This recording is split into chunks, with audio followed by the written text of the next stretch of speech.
এ বাজান,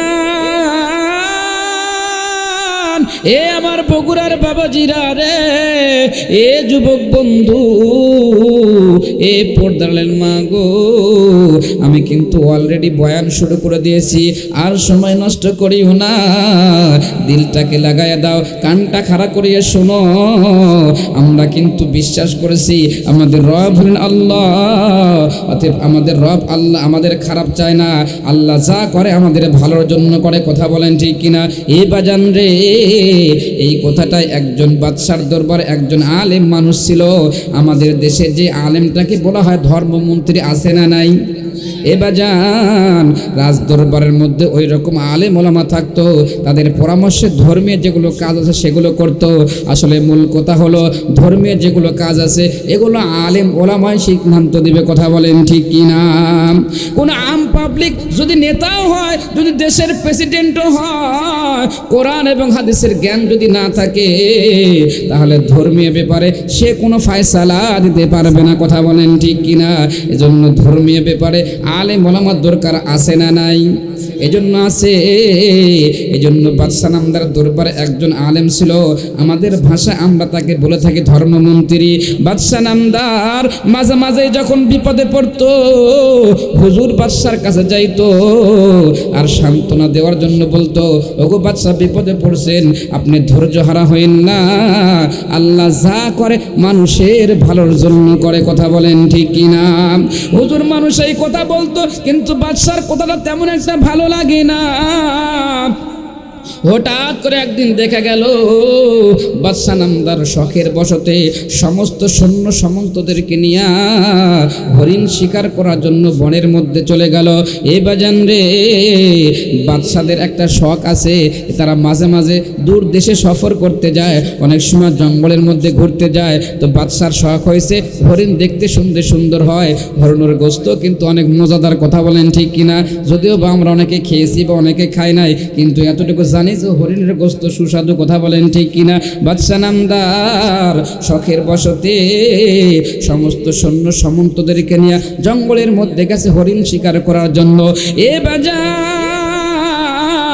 এবার বাদশা নামদার জঙ্গলের মধ্যে হরিণ খুঁজতেছে, হঠাৎ করে সুন্দর একটা হরিণ বাদশা নামদার দেখতে পেয়েছে। এবার হরিণকে দেখার পরে হরিণের দিকে নিশানা বানাইয়া হরিণের দিকে তীর মারা শুরু করছে। হরিণ কিন্তু অনেক জোরে দৌড়ায়, হরিণ কিন্তু অনেক জোরে দৌড়ায়, যার কারণে বাদশা নামদার তীর ধনুক মারে, কিন্তু হরিণের গায়ে তীর লাগে না। এক পর্যায়ে বাদশাও তীর মারে, হরিণে দৌড়াইতেছে, মারতে মারতে দেখা গেল বাদশা নামদারের সমস্ত তীর শেষ হয়ে গেল। হরিণটাও দৌড়াতে দৌড়াতে ক্লান্ত হয়ে পড়লো। হরিণটা চিন্তা করলো, ওই যে ঝোপের আড়ালে গিয়ে একটু পালাই, তাহলেই তো আমি বেঁচে যাব। এবার হরিণটা গিয়ে ঝোপের আড়ালে গিয়ে পালাইছে। বাদশা নামদার দেখতে পাইছে যে হরিণটা ঝোপের আড়ালে গিয়ে পালাইছে। এবার বাদশা নামদার আস্তে আস্তে চুপি চুপি করিয়া ওই ঝোপের আড়ালের কাছে গেছে, আর চিন্তা করলেন যে আমার তীর শেষ হয়ে গেছে, তাই কি হয়েছে, আমার কোমরের মধ্যে ধারালো তরবারি আছে, তরবারিটা বাহির করি, এই তরবারিটা দিয়া চুপি চুপি ওই ঝোপের আড়ালে গিয়া হরিণটাকে আমি আঘাত করি। এবার বাদশা নামদার কোমরের ভিতর থেকে ধারালো তরবারিটা খাপ মুক্ত করে ডান হাত দিয়ে তরবারের হাতল ধরেছে, ডাঁট ধরেছে। আপনারা কি বলেন, ডাঁট না হাতল? ডাঁট ধরেছে, আর বাম হাত দিয়ে তরবারির মাথা ধরেছে। এবার দুই হাত দিয়ে তরবারিটা ধরে আস্তে আস্তে চুপি চুপি হরিণের কাছে যাচ্ছে। এবার আস্তে আস্তে যখন হরিণের কাছাকাছি চলে গেছে, হরিণের দিকে খেয়াল আছে, হরিণকে আঘাত করবে, হরিণের দিকে নজর। বাদশা নামদার যে বাম হাত দিয়ে তরবারির মাথা ধরে আছে এটা ভুলে গেছে। হরিণ যখন কাছাকাছি চলে আসছে, আসার পরে হরিণের দিকে লক্ষ্য করিয়া হরিণকে আঘাত করার জন্য যেই মাত্র বাদশা নামদার ডান হাত দিয়ে যখন তরবারিটা টান দিয়েছে, বাম হাত দিয়ে তরবারির মাথা ধরে গেছিল, এটা ভুলে গিয়েছে। টান দেওয়ার সঙ্গে সঙ্গে বাম হাতের একটা আঙ্গুল কেটে জমিনের মধ্যে পড়ে গেছে। এখন বলবেন যে হুজুর হাত দিয়ে টান দিল, একটা আঘাতেই কি আঙ্গুল কেটে পড়ে যায়? হ্যাঁ, বাদশা নামদারের তরবারি হলে কাটে, আমাদের যে ভোতা ছুরি আছে এটা দিয়ে কাটবে না। কথা বলেন ঠিক কিনা? এই বন্ধুরে বাদশা নামদার যেই মাত্র টান দিয়েছে হাতের একটা আঙ্গুল কেটে গেছে, দর দর করে ফিনকি দিয়ে রক্ত বাহির হওয়া শুরু হয়েছে। বাদশা নামদার তো শৌখিন মানুষ, রক্ত দেখতে পারে না, সঙ্গে সঙ্গে চিৎকার মেরে ডাক দিয়ে বলতেছে, মা রে, বাবা রে, আমার আঙ্গুল কেটে গেছে, আমারে বাঁচাও। যেই মাত্র চিৎকার মারছে, সৈন্য সামন্তরা একটু দূরেই ছিল, সবাই আশ্চর্য হয়ে গেছে, কি ব্যাপার, আমাদের বাদশা নামদার কেন এত জোরে চিৎকার করতেছে, এত জোরে কেন কান্নাকাটি করে, মনে হয় বাদশার বিপদ হয়েছে। সবাই যখন দৌড়ে আসলো, আসার পরে দেখে বাদশা নামদার আঙ্গুল কেটে গেছে, ফিনকি দিয়ে দর দর করে রক্ত বাইর হয়, আর বাদশা নামদার চিল্লাইতেছে আর লাফাইতেছে।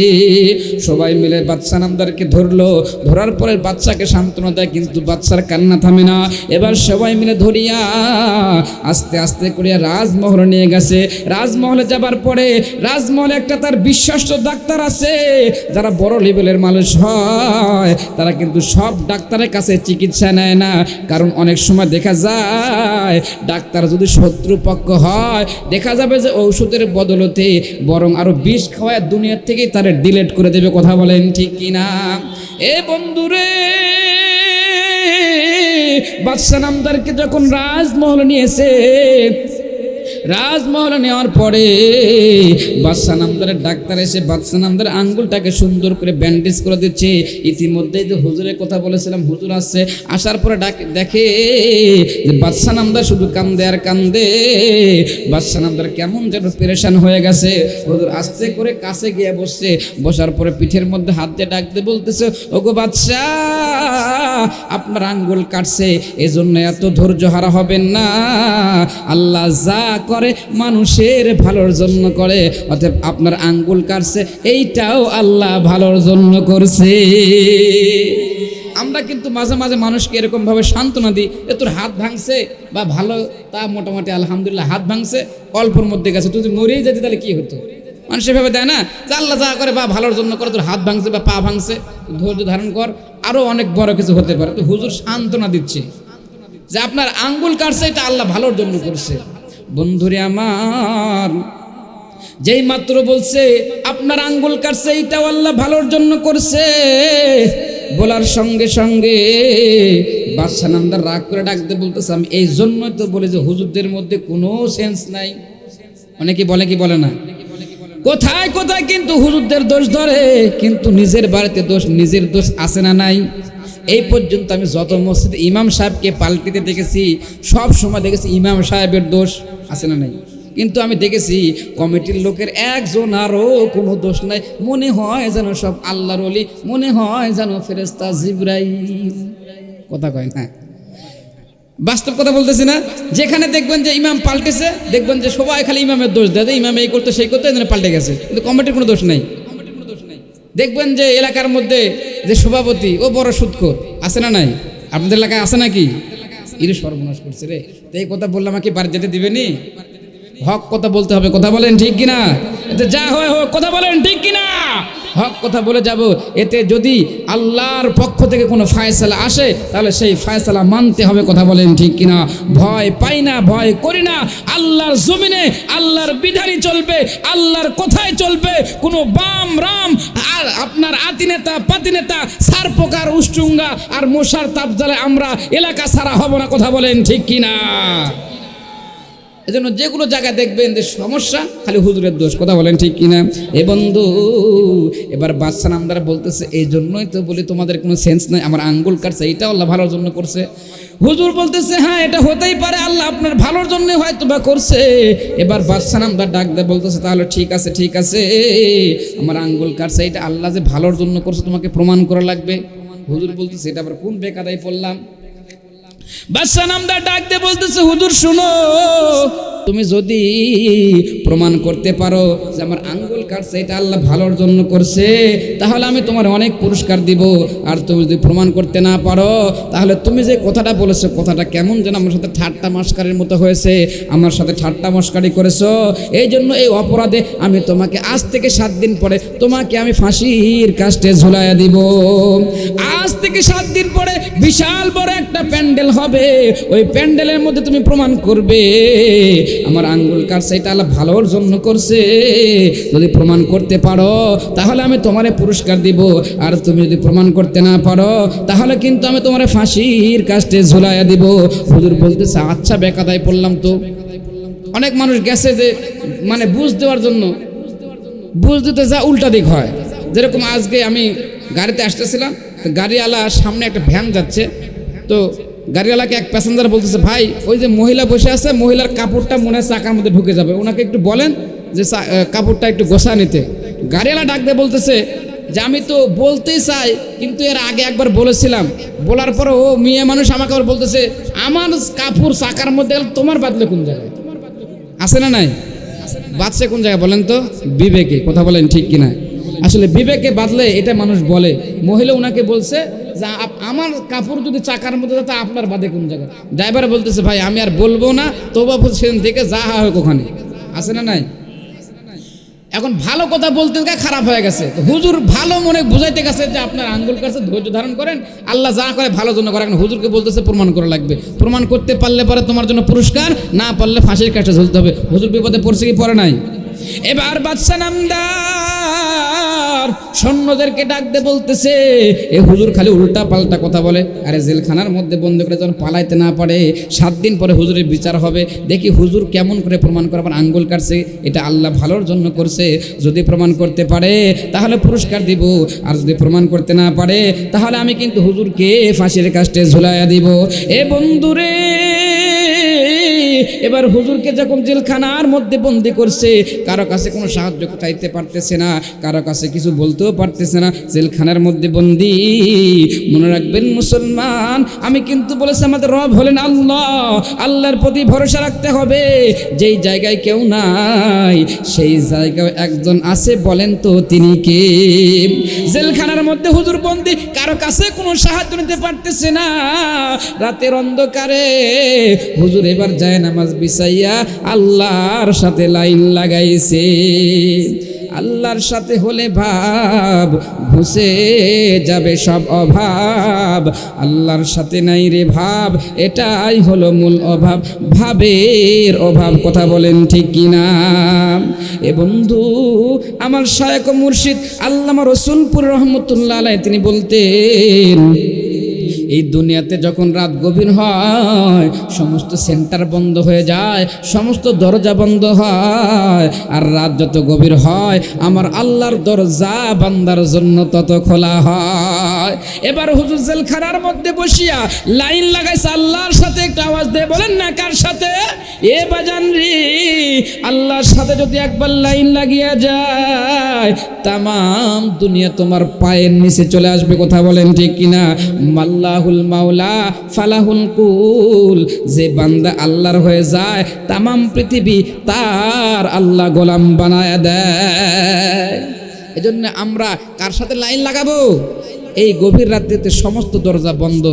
হাসপাতাল গেলে বলবে ডাক্তার নাই, দেখা যাবে যে হাসপাতালের গেটেও তালা লাগানো। কথা বলেন ঠিক কিনা?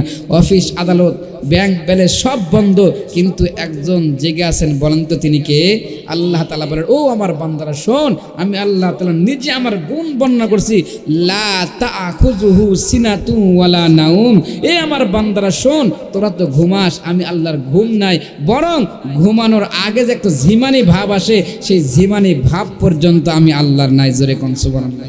কারণ আমি যদি ঘুমাই, আমি যদি ঝিমাই, তুই বান্দা বিপদে পড়ছিস। রাতের অন্ধকারে কেউ নাই, মনে কর একদম মরুভূমির মধ্যে, মনে কর একদম সমুদ্রের মাঝখানে তুই বিপদে পড়ছিস, তোর বিবির পেটের বাচ্চার ব্যথা উঠে গেছে, তুই অসুস্থ হয়ে পড়েছিস। ও বান্দা, আমি আল্লাহ যদি ঘুমায় থাকি, বল তোর ডাকে সাড়া দিবে কে, তোর জন্য ব্যবস্থা করবে কে?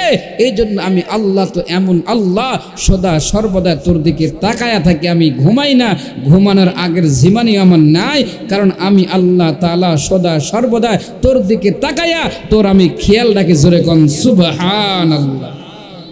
তাহলে আমরা ভরসা রাখবো কার উপরে? হুজুরকে জেলখানার মধ্যে বন্দি করে রাখছে, হুজুরের বিচার হবে কয়দিন পরে? কয়দিন পরে হবে? এ বন্ধু বলেন তো আল্লাহ আছে না নাই? যারা আল্লাহর পক্ষে থাকে আল্লাহ তাদেরকে সাহায্য করে কি করে না? কিন্তু নাস্তিকরা কিন্তু এই কথা বিশ্বাস করে না, কথা বলেন ঠিক কিনা? এ বন্ধু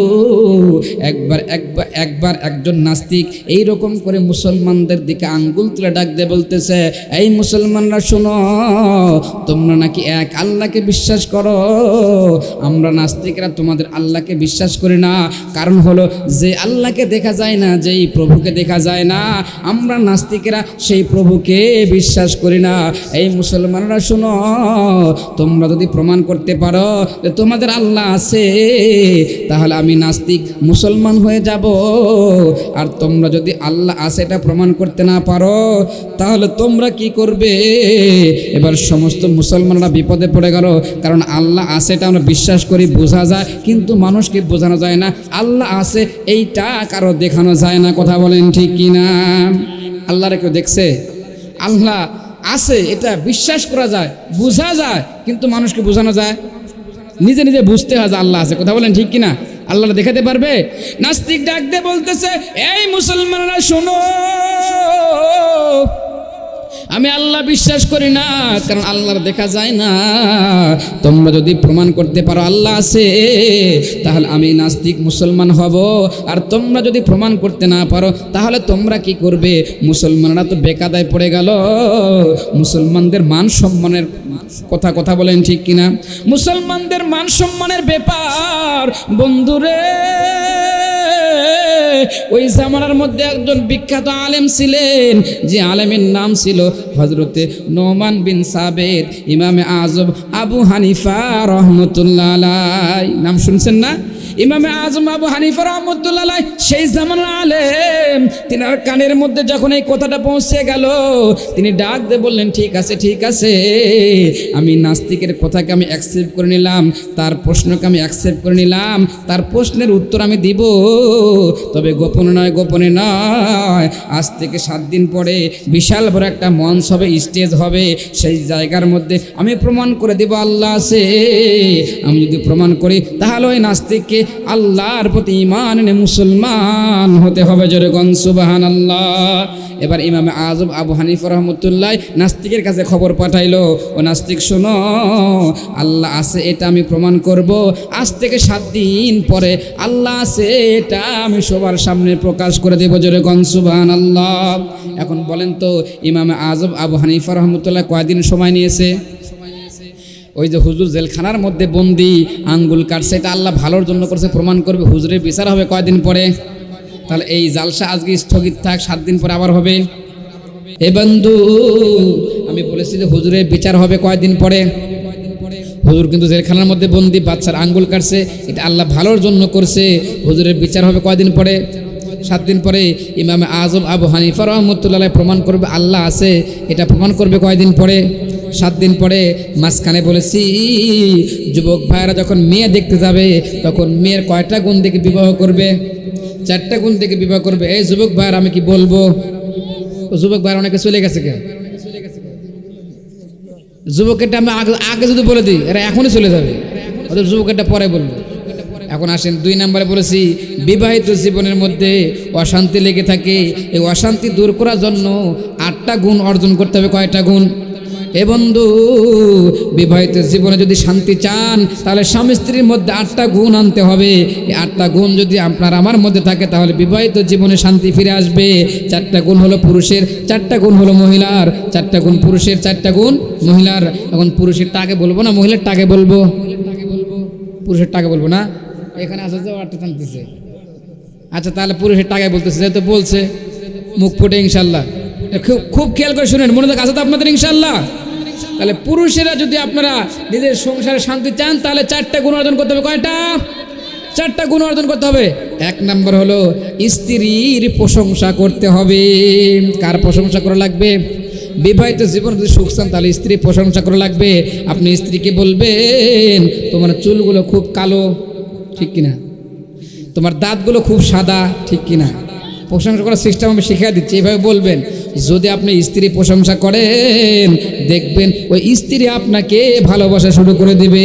স্ত্রী ভুল ধরা যাবে না, স্ত্রী প্রশংসা করা লাগবে। কথা বলেন ঠিক কিনা?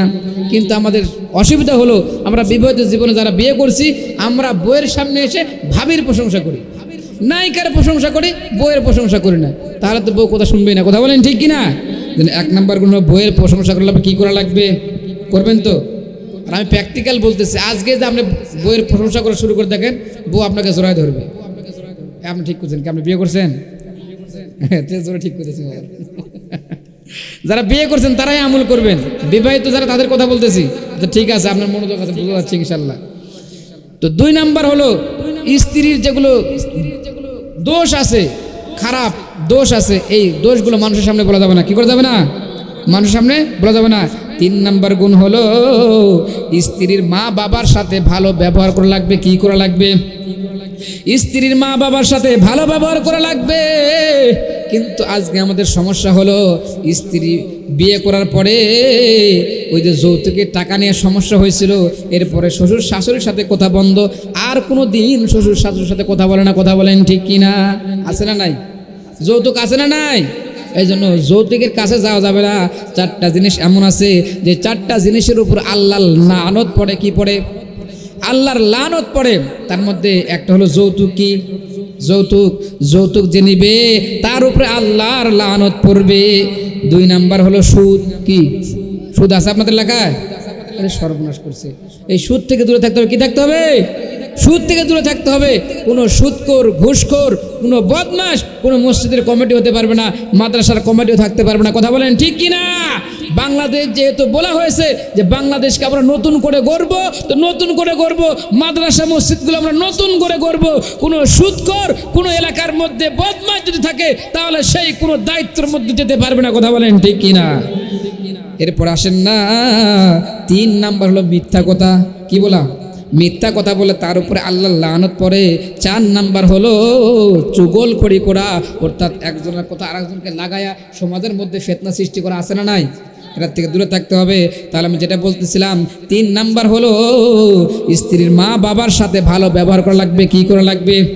স্ত্রীর মা বাবার সাথে ভালো ব্যবহার করা লাগবে।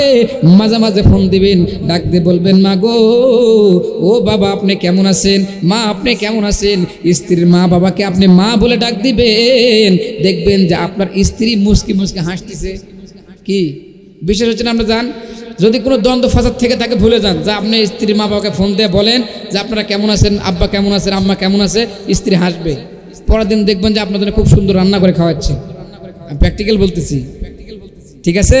নিজে পড়ার পর আবার দেখছি, মানে গোপনে গোপনে যে আসলে সত্যি কিনা দেখি। তো আসলে হাদিস তো সত্যি, আর যখন প্র্যাকটিক্যাল করেছেন না বাস্তবে সত্যি। আপনারা করে দেখেন, আপনি স্ত্রীর সামনে তার মা বাবাকে ফোন দিয়ে কথা বলবেন, দেখবেন যে স্ত্রী খুশি হয়, আপনাকে সুন্দর রান্না করে খাওয়াবে। যেরকম সুবহানাল্লাহ। 4 নাম্বার গুণ হলো স্ত্রীর ভরণ পোষণ দিতে হবে। এটা না স্ত্রীকে কোনোদিন খোটা দেওয়া যাবে না। কি দেওয়া যাবে না? ভরণ পোষণ দেওয়া, এটা হলো স্বামীর দায়িত্ব, দিতেই হবে। স্বামী যে অবস্থায় থাক না কেন স্ত্রীকে ভরণ পোষণ তার দিতেই হবে, এটাই আইন। এটা নিয়ে তাদেরকে কোনোদিন খোটা দেওয়া যাবে না। এই হলো পুরুষের 4টা গুণ। 1 নাম্বার হলো স্ত্রী প্রশংসা করা লাগবে। কি করা লাগবে? প্রশংসা করা লাগবে। 2 নাম্বার হলো স্ত্রীর যেগুলো খারাপ গুণ আছে এগুলো কারো কাছে বলা যাবে না, এগুলো কী করা লাগবে? গোপন করা লাগবে। 3 নাম্বার হলো স্ত্রীর মা বাবার সাথে ভালো ব্যবহার করা লাগবে। 4 নাম্বার হলো স্ত্রীর সতীত্ব এবং স্ত্রীর ভরণ পোষণের দায়িত্ব নিতে হবে। কথা বলেন ঠিক কিনা? এ বন্ধু এখন আসেন না মা বোনদের 4টা আমলের কথা বলবো। এ মা তোমরা খুব ভালো করে শোনো, আর আপনারা যারা বসে আছেন আপনারা খুব ভালো করে শুনবেন, আপনি মুখস্থ করবেন, মাঝে মাঝে স্ত্রীকে মনে করে দেবেন। স্ত্রীর জন্য 4টা গুণ, এই 4টা গুণ যদি স্ত্রীর মধ্যে চলে আসে তারপরে সংসারটা সোনার সংসারে পরিণত হবে।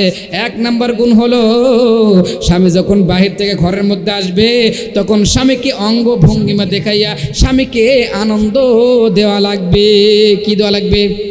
স্বামীকে আনন্দ দেওয়া লাগবে। এতে স্ত্রী যা করা লাগা করবে। ও যে রঙের কাপড় পরুক, যে রকমই পরুক, স্বামীর সামনে যা করে করুক, কোনো সমস্যা নেই। কথা বলেন ঠিক কিনা? স্বামীকে আকৃষ্ট করতে হবে। স্বামী যে বাইরে কাজ করার সময় অনেকেই চোখে পড়তেই পারে। আমরা তো রাস্তাঘাটে চলাফেরা করি, শহর বন্দরে যাই, অনেকেই সামনে চলে আসে। এখন ওটাই যদি আমার চোখের সামনে ভাসে হবে না। স্ত্রীকে খেয়াল রাখতে হবে, তার স্বামীকে আকৃষ্ট করতে হবে, তার স্বামীকে আনন্দ দেওয়া লাগবে। কথা বলেন ঠিক কিনা? স্বামীকে আনন্দ দিবেন, এতে আপনার যা করা লাগে করবেন, কোনো সমস্যা নাই। স্বামী স্ত্রী যদি আপনার আনন্দ দিতে যায়, যদি স্বামী এবং স্ত্রী যদি হাসি দেন, যতগুলো দাঁত বাহির হবে আল্লাহ তাআলা ততগুলো নফল হজের সওয়াব আমল নামে দিয়ে দিবে। এই জন্য কি স্বামী স্ত্রীর মধ্যে হাসি তামাশা করবেন। স্ত্রীর সামনে যখন যাবেন তখন হাসি খুশি থাকবেন তো ইনশাআল্লাহ। হুজুর ভালো কথা বলছে, আজকে একবার যায় বাড়ির যায় দাঁত কেলা পড়ে আছে, এ দাঁত বন্ধ করে বলছে না, হুজুর বলছে দাঁত দেখলে সব, দাঁত কেলা বসে আছে। যারা দাদা আছে এখন চিন্তা করতেছে আমার দাঁতই নাই, এরে কি দেখাবো? আপনি যে করেছে সে করে দেখাবেন, কোনো সমস্যা নাই। মা বোনেরা শুনেন, আপনার স্বামীকে আপনি আনন্দ দিবেন, হাসাবেন, যদি না হাসে কাতুকুতু দিবেন, কাতুকুতু দিবেন, কোনো সমস্যা নাই। ইসলাম এটা জায়েজ করেছে। কথা বলেন ঠিক কিনা? আপনার স্ত্রী আপনাকে কাতুকুতু দিবে, আপনি হাসবেন, দুজন মজা করবেন, জোড়া ধরবেন, সবগুলোর মধ্যে আল্লাহ রহমত নাযিল হবে। জয় করার কথা ঠিক কিনা? তাহলে মা বোনদের 1 নম্বর আমল হলো, স্বামী যখন বাহির থেকে ভিতরে আসবে তখন স্বামীকে আনন্দ দেওয়া লাগবে। 2 নম্বর গুণ হলো, স্বামীর যেগুলো খারাপ গুণ আছে এগুলো মানুষের সামনে বলা যাবে না। কি করে যাবে না? মানুষের সামনে বলা যাবে না। 3 নম্বর গুণ হলো, স্বামী যখন কাছে ডাকবে সঙ্গে সঙ্গে স্বামীর কাছে চলে আসতে হবে। স্বামীকে সময় দেওয়া লাগবে। কি দেওয়া লাগবে? সময় দেওয়া লাগবে। আমি নিজেও দেখেছি যে অনেক সময় বাড়ি গেছি, বলতেছে আমার কাছে আসো তো, একটু পানি দাও, তখন বলছে কাজ করতেছে, এই করছে, তখন মেজাজ একটু খারাপ, ঠান্ডাই হয়। মেজাজ কি হয়? ঠান্ডা হয়। আমি এই কথাই বলি মানুষকে, যে মেজাজ ঠান্ডা হয়, কারণ মেজাজ বেশি গরম হয়ে গেলে তো নিজের হার্ট স্ট্রোক করবে। কথা ঠিক কিনা? মেজাজ ঠান্ডা রাখবেন, ঠিক আছে? তো স্ত্রী 3 নম্বর গুণ হলো, স্বামী যখন কাছে ডাকবে স্বামীর ডাকে সাড়া দিবেন, দেখবেন আপনার স্বামী খুশি হয়ে যাবে, আপনি যা চাবেন সেটাই দিবে। 4 নম্বর গুণ হলো, স্বামী যেটা পছন্দ করে ওইটা আপনাকেও পছন্দ করা লাগবে। স্বামী পছন্দ করে, বিয়ের পরে স্বামীর মা বাবা স্বামীর সাথে থাকবে, এটাই কিন্তু ছেলেরা পছন্দ করে। কথা বলেন ঠিক কিনা? আমার কথা হইল, মাগো যেই সন্তানটা আপনার 25 বছর 30 বছর পর্যন্ত মা বাবার সাথে থাকলো, বিয়ের 1 মাস পরেই ভিন্ন হলো, আছে না নাই? আচ্ছা আপনারা বলেন তো, 25 বছর 30 বছর বাবা মার সাথে থাকলো, আর এই বুদ্ধি কেউ দিল না যে ভিন্ন হওয়া লাগবে। বিয়ের 1 মাস পরে কেন ভিন্ন হলো? কি শয়তান ধরছে? ওই স্ত্রী কানের মধ্যে খালি ঘুরতে সারাদিন, তোমার বাপ মা এসে হ্যান ত্যান, ভিন্ন। কথা বলেন ঠিক কিনা? মা শোনো, তোমাদের কাছে সঠিক কথা বলে যায়, খুব মনোযোগ সহকারে শুনে, গুরুত্বপূর্ণ একটা কথা, খুব মনোযোগ সহকারে শুনেন। মা গো, তুমি তোমার স্বামীকে তার মা বাবা থেকে আলাদা করছো, তো তার মা বাবা থেকে তুমি আলাদা করো নাই, বরং তোমার স্বামীকে তুমি জান্নাত থেকে টাইনে বাহির করেছো। কথা বলেন ঠিক কিনা? কোনো সন্তান যখন তার মা বাবার থেকে আলাদা হয়ে যায়, আলাদাভাবে রান্না করে খায়, ওই সন্তান শুনো, তুমি তো তোমার মা বাবাকে আলাদা করো নাই, তোমার সংসার থেকে তুমি রহমত বরকত বাহির করেছো, এবং তোমার জান্নাত থেকে তুমি নিজে বাহির হয়ে গেছো। কথা বলেন ঠিক কিনা? যেন মা বোনদেরকে অনুরোধ করবো, মা গো, তোমার স্বামীকে তুমি তার মা বাবা থেকে আলাদা করবে না, এত বড় ক্ষতি করবে না, তার জান্নাত থেকে তুমি তাকে বাহির করবে না। পারবে না মা বোনরা? ইনশাল্লাহ। মা বোন নিয়ত করেন যে স্বামী যতই কষ্ট হোক না কেন স্বামীর মা বাবার সাথে থাকবেন। স্বামী যেটা পছন্দ করে সেটা আপনাকে পছন্দ করে লাগবে। কথা বলেন ঠিক কিনা? অনেক সময় স্বামীরা হাটে বাজারে যায় বলে, তো স্ত্রী এসে বলে যে আমার স্যান্ডেল লাগবে, আমার জামা লাগবে, তখন স্ত্রী এসে বলে যে আপনি কি পারবেননি, তুমি কি পারবেনি আমার জামা কাপড় নিয়ে আসতে, অথবা আমাকে নিয়ে যাও, আছে না নাই? আপনি উল্টে উল্টে বলবেন যে আমি যদি পারি এতগুলো মহিলার ভিতর থেকে বাছাই করে তোমাকে বিয়ে করে তোমাকে চয়েস করতে, আর তোমার কাপড় চয়েস করতে পারবো না, এতই বড় পাগল আমি? কথা বলেন ঠিক কিনা? তোমাকে যদি চয়েস করতে পারি, তোমার কাপড় তোমার স্যান্ডেল যা লাগে সেটা চয়েস করতে পারবো। কথা বলেন ঠিক কিনা? স্বামী যেটা নিয়ে এসে ওটার উপরে আপনি সন্তুষ্ট থাকবেন, সংসারের মধ্যে শান্তি থাকবে। কথা বলেন ঠিক কিনা? তাহলে মা বোনদের 4টা আমলের কথা বললাম। 1 নাম্বার, স্বামী যখন আসবে তখন স্বামীকে আনন্দ দেওয়া লাগবে। 2 নাম্বার, স্বামীর যেগুলো দোষ আছে সেগুলো গোপন রাখা লাগবে, মানুষের সামনে বলা যাবে না। 3 নাম্বার বললাম, স্বামী যখন কাছে ডাকবে স্বামীর ডাকে সাড়া দিবেন। 4 নাম্বার বললাম, স্বামী যেটা পছন্দ করে সেটাও আপনাকে পছন্দ করা লাগবে। কথা বলেন ঠিক কিনা? এ বন্ধুরে, এ মা, যেহেতু আপনাদের কথাই বলতেছি, এবার আসেন না আপনাদের শুধুমাত্র 4টা আমলের কথা বলে দেব। মা গো, আপনারা যদি শুধুমাত্র 4টা আমল করতে পারেন তাহলে আল্লাহর জান্নাতে চলে যাবেন। জানেন? 1 নম্বর আমল হলো সাল্লাত খামসাহা, 5 ওয়াক্ত নামাজ পড়তে হবে। একটু আওয়াজ দিয়ে বলেন তো কি করতে হবে? সাল্লাত খামসাহা, 5 ওয়াক্ত নামাজ পড়তে হবে। 2 নম্বর আমল হলো সামাত শাহরহা, রমজান মাসে রোজা রাখতে হবে। 3 নম্বর আমল হলো হাফিজাত ফুরুজাহা, নিজের সতীত্বের হেফাজত করতে হবে, পর্দায় থাকতে হবে। কথা বলেন ঠিক কিনা? কিন্তু আজকে আমার মা বোনরা পর্দায় থাকতে চায় না। রাস্তাঘাটে দোকানপাটে অনেক জায়গায় কিন্তু খুল্লুম খোলা মহিলা ঘুরে বেরোতেছে। কথা বলেন ঠিক কিনা? আছে না নাই? এমন একটা পরিস্থিতি, আমরা যখন মার্কেটে যাই মহিলার ভিড়ে মনে হয় আমি নিজেই ঘুরে বাড়ির যাই। কথা বলেন ঠিক কিনা?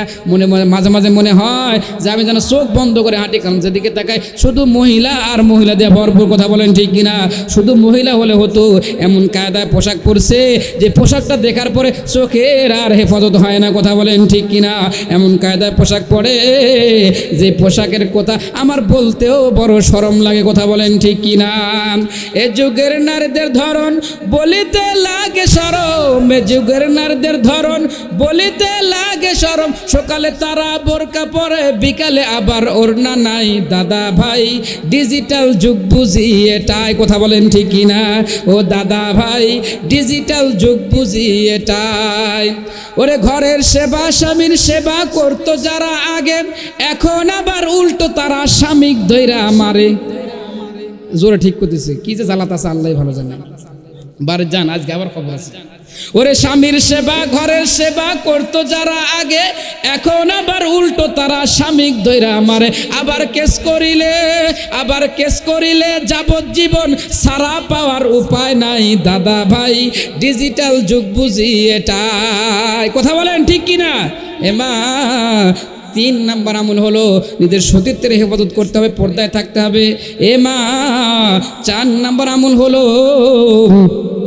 আতাআত বালাহা, স্বামীর আনুগত্য করতে হবে।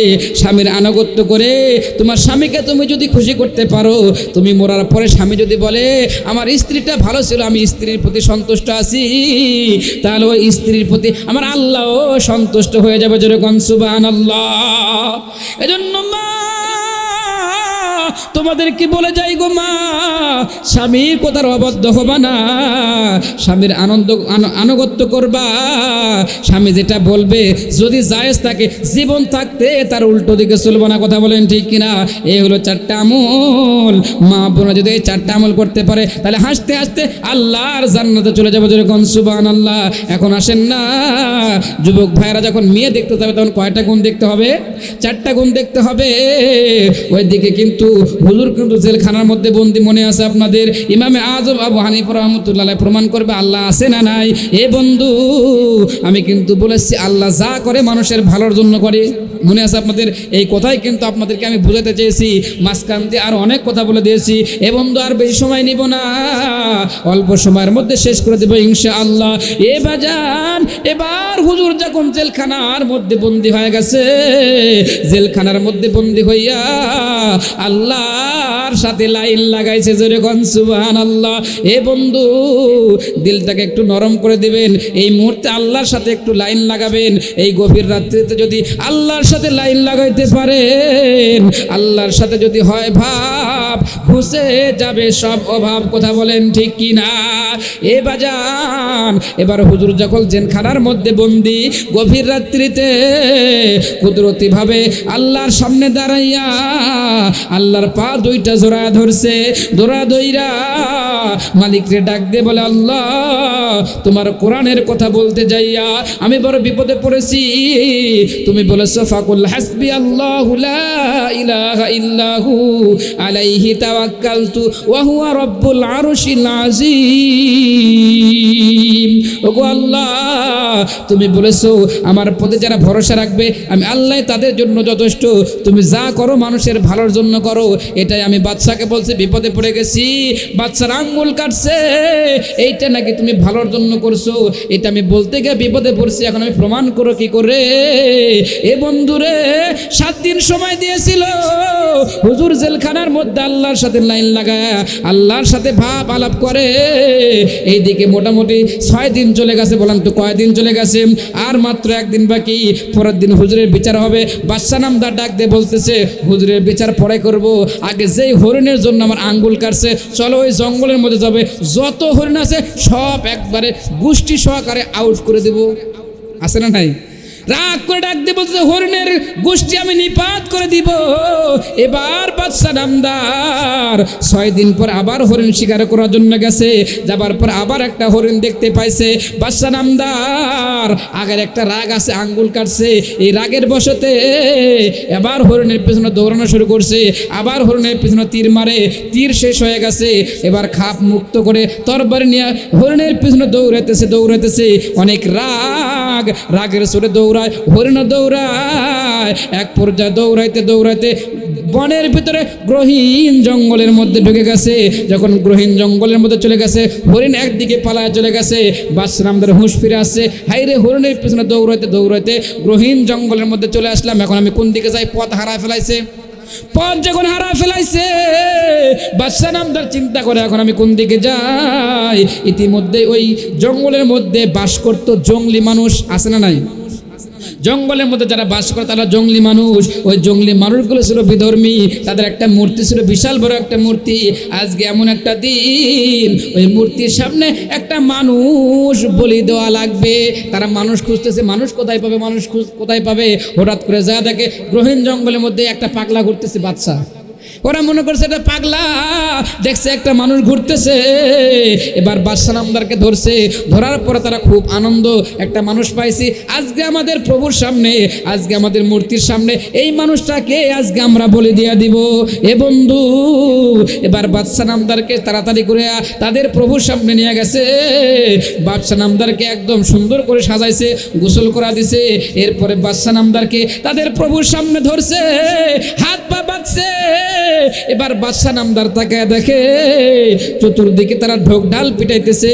এবার পিটাইতে বাদশা নামদার তাকায় দেখে যে একজন বিশাল বড় একটা রামদানি আইসা একটা অস্ত্র এরকম করে হাত জাগায়া বাদশার দিকে আসতেছে। বাদশার কাছাকাছি চলে আসছে, সবাই মিলে আনন্দ উৎসব করতেছে। এবার যখন এরকম করে রামদাটা বড় করে জাগাইয়া, অস্ত্রটা জাগাইয়া বাদশার দিকে তাকাইছে, যেই মাত্র কোপ দিবে এমন সময় বাদশা নামদার চক্ষু দুইটা বন্ধ করছে। ওই হুজুরের কথা মনে পড়ে গেছে, সব সমস্যার সমাধান আল্লাহ তাআলা করতে পারে, বিপদে আপদে আল্লাহ তাআলা রক্ষা করতে পারে। এবার চক্ষু দুইটা বন্ধ করে আল্লাহর প্রতি তাওয়াক্কুল করিয়া ডাক দিয়ে বলতেছে আল্লাহ। সবাই একটু আওয়াজ দিয়ে বলেন না আল্লাহ। বাদশা নামদার এবার চিৎকার মেরে ডাক দিয়ে বলতেছে আল্লাহ, এই বিপদের সময় তুমি ছাড়া আমার আর কেউ বাঁচাতে পারবে না। যেই মাত্র বাদশা নামদার চক্ষু দুইটা বন্ধ করে আল্লাহর প্রতি তাওয়াক্কুল করে ডাক দিয়ে বলছে আল্লাহ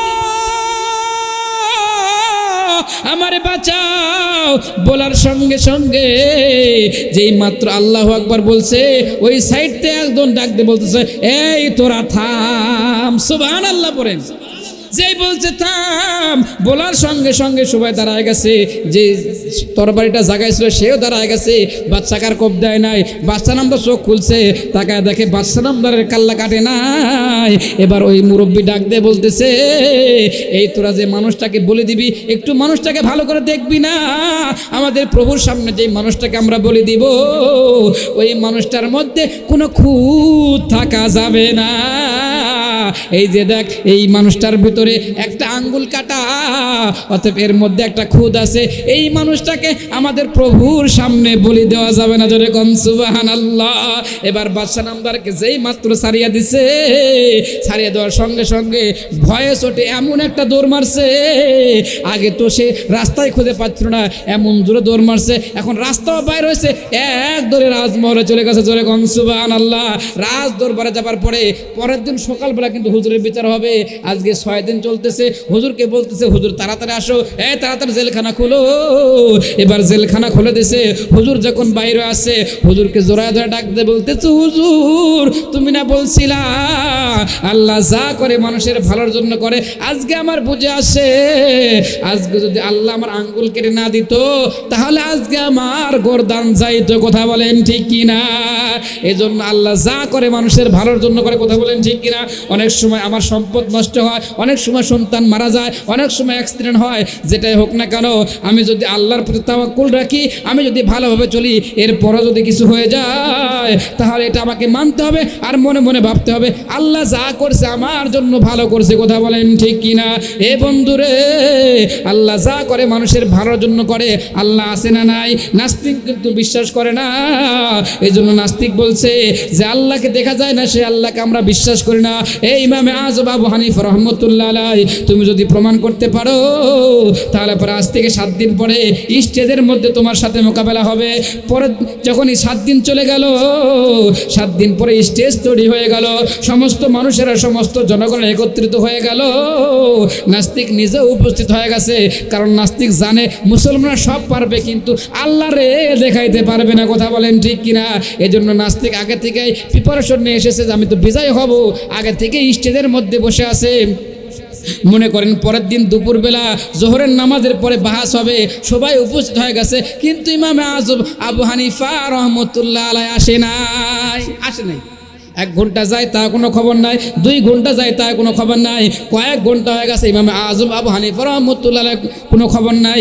নাস্তিক এবার ডাক দিয়ে বলতেছে, এই মুসলমানরা দেখছো, তোমরা যে প্রমাণ করতে পারবে না সেটা আমরা জানি, কারণ আল্লাহ তো নাই। নাউজুবিল্লাহ পড়েন, আল্লাহ আছে না নাই? নাস্তিক বলতেছে আল্লাহ নাই, থাকলে না তোমরা প্রমাণ করবে। অতএব আমি বিজয় হয়ে গিয়েছি। ইতিমধ্যে দেখা গেল ইমামে আযম আবু হানিফা রাহমাতুল্লাহ আলাইহি হাঁটি হাঁটি পা পা করে স্টেজের মধ্যে তাশরিফ এনেছেন। জোরে কোন সুবহানাল্লাহ। এবার নাস্তিক ডাক দিয়ে বলতেছে, এই ইমামে আযম আবু হানিফা রাহমাতুল্লাহ আলাইহি আমি জানি তুমি প্রমাণ করতে পারবে না যে আল্লাহ আছে, তাহলে তাদের দেরি করলে কিসের জন্য? একটু আগে ভাগে বলে দিলেই তো হতো। অতএব তুমি যেহেতু আসতে দেরি করেছো আর যেহেতু প্রমাণ করতে পারবো আমি নাস্তিক, আমি জিতে গিয়েছি। ইমামে আযম আবু হানিফা রাহমাতুল্লাহ ডাক দিয়ে বলতেছেন, না না তুমি এখনো জিততে পারো নাই, কারণ আল্লাহ আছে এটা আমি এখন প্রমাণ করে দিব। তবে আল্লাহ আছে এটা প্রমাণ করব, তার আগে আমার কথা হলো আমি কেন দেরি করে এসেছি এটা কি তোমরা শুনবো না? শোনার কথা না? একটা মানুষ দেরি করে আসে, অনেকে কিন্তু বলে দেরি করলে কিসের জন্য? ছাত্র যদি দেরি করে আসে, ওস্তাদ বলে এই দেরি করলে কিসের জন্য? কালকে ছুটি ছিল, তুমি 2 দিন পরে আসতেছো, মানে কি হয়েছিল? তখন বলে যেমন নানি মারা গেছে, দাদি মারা গেছে। অনেক সময় মিথ্যা কথা বলে, জীবিত অনেক মেরে ফেলা দেয়। আসছে না নাই? এবার ডাক দিয়ে বলতেছে যে আমি কেন দেরি করছি এটা একটু শুনবেন না? বলছে বলেন। বন্ধুরে আমার ডাক দিয়ে বলতেছে, আমি যখন বাড়ি থেকে বাইর হয়েছি আমার সামনে একটা বিশাল বড় নদী বেঁধে গেছে, নদীতে পার হব, কোনো নৌকা নাই, কোনো মাঝি নাই, কিচ্ছু না, আমি কেমন করে বাইর পার হব? হঠাৎ করে তাকা দেখি নদীর কিনারার মধ্যে একটা বড় কাঠের গাছ, ওই কাঠের গাছটা একা একাই পড়ে গেল, একা একাই তোক্তা হয়ে গেল, একা একাই নৌকা হলো, এরপরে একা একাই চলা শুরু হলো। আমি সেই নৌকার উপরে চললাম, এরপরে আসলাম নৌকা তৈরি হতে। এবার আস্তে আস্তে অনেক সময় লেগে গেছে, কারণ মাঝি না একা একা চলে, এই জন্য আমার আসতে বড় দেরি হয়েছে। এবার নাস্তিক ডাক যাই, ফাইজলামে কথা বলতেছো? হ্যাঁ, কেউ নাই, কিচ্ছু নাই, ও একা একাই গাছ হলো, একা একাই ফাললো, একা একাই নৌকা চললো, তারপরে তুমি আসলে, এটা কথা হলো? এই কথা মানা যাবে বলেন তো? কি ফাইজলামে কথা বলতেছো? ডাক দেবো, তাহলে আপনি কি বলতে চান?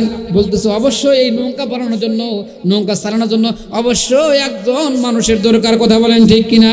তার একজন বানানোওয়ালা, তাকে একজন চালানোওয়ালা দরকার। ইমামে আযম আবু হানিফা রাহমাতুল্লাহ ডাক দিয়ে বলতেছে, নাস্তিক রে তাহলে বুঝো এই তামাম দুনিয়া চলে এমনিতেই চলে না, তোমারে আমারও চালায় তিনিও একজন আছে। কথা বলেন ঠিক কিনা? তোমার কোথায়, তোমার যুক্তিতে তুমি বলতেছো এমনি যেহেতু কিছু হয় না, অতএব এই সূর্য উঠে সূর্য ডুবে, চন্দ্র উঠে চন্দ্র ডুবে, বাতাস অনেক সময় দক্ষিণে হয়, এক সময় পশ্চিমে হয়, এক সময় উত্তর হয়, পূর্ব দিকে হয়, যেদিকে হোক না কেন এই সব কিছু চালানোর জন্য একজন আছে, বলেন তো তিনি কে? নাস্তিক এবার বলছে আসলে তো কথা ঠিক, কারণ এই তামাম পৃথিবীতে এমনি চলে না, কথা বলেন ঠিক কিনা? এবার নাস্তিক বলতেছে আমি বুঝে গেছি এই সমস্ত কিছু বানানোওয়ালা একজন আছেন, তিনি হলেন আল্লাহ। অতএব আল্লাহর প্রতি আমাদের ভরসা এবং তাওয়াক্কুল রাখতে হবে। কারণ আমরা সর্বপ্রথম কিন্তু মাহফিলের শুরুতে বলেছি ইন্নাল্লাযীনা ক্বালু রাব্বুনাল্লাহ, আমরা বলেছিলাম আমাদের রব হলো আল্লাহ, কথা বলেন ঠিক কিনা? অতএব এই কথাটা আজকে বাড়িতে নিয়ে যান, আমাদের রব হলো আল্লাহ, এই আল্লাহর প্রতি আমরা ভরসা রাখবো, কথা বলেন ঠিক কিনা? আল্লাহর প্রতি ভরসা রেখে আমরা সামনে আগাবো, যতই ঝড় তুফান আসুক না কেন আল্লাহ আমাদের বিজয় দান করবে, কথা বলেন ঠিক কিনা? আমি মনে হয় বুঝাতে পারছি যে আল্লাহর প্রতি ভরসা রাখতে হবে। বুঝেন নাই আপনারা? ইনশাল্লাহ আল্লাহর প্রতি ভরসা রাখবেন, সদা সর্বদা আল্লাহর প্রতি তাওয়াক্কুল করে চলবেন।